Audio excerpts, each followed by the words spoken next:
And welcome back. Dr. Stephanie Milam from NASA is joining us live to talk about the newly released images of space and what else we can expect from the James Webb Space Telescope. What's going on? Hey, these are amazing images that we've never seen before. You know, NASA launched this telescope last year. Here to talk about those cool color images is Dr. Stephanie Milam. How are you doing this morning? I'm doing fantastic. Okay, so these are the first color images from the James Webb Space Telescope. What exactly are we seeing here? We are seeing the first glimpse of science from the James Webb Space Telescope. These images convey all the different kinds of things that we are hoping to explore with this observatory.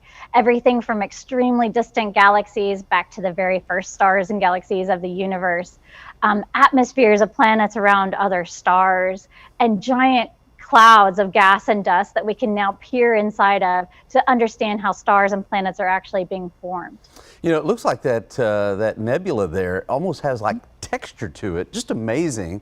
But here's a question. How is Webb different from Hubble? The James Webb Space Telescope is actually very different from Hubble in that it operates at infrared wavelengths. The Hubble Space Telescope sees light the same way that you and I would see and operates at the visible part of the spectrum. But if we could extend our vision out to infrared wavelengths, or in other words, have something like night vision goggles, that's what we would be seeing with the James Webb Space Telescope. And so this actually enables us to see through objects like these pillars of gas and dust that we're seeing in this beautiful image. In ways that we haven't been able to do with the Hubble Space Telescope.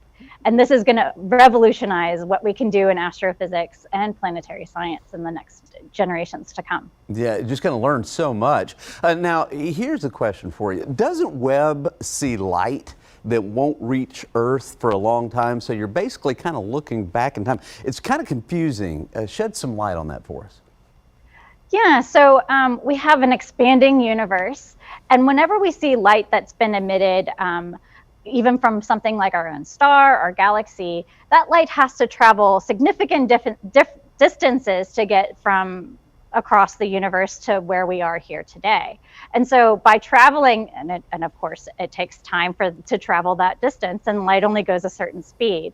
So we're basically seeing light as it was emitted almost 13 billion years ago for some of these galaxies.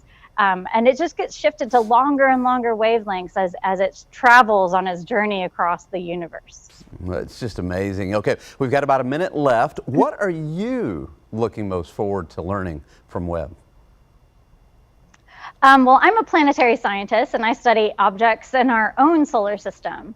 So one of the most exciting things that I think we're going to learn with the James Webb Space Telescope is what the composition of these ocean worlds are in our own solar system.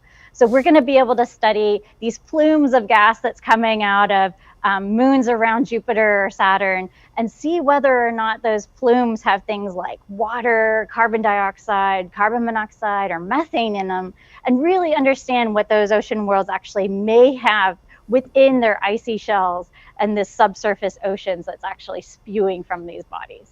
Wow, you know, I can't wait to find out what we find in the future. And Doctor, I really appreciate you being with us today. Thank you so much for having me. Okay. All right.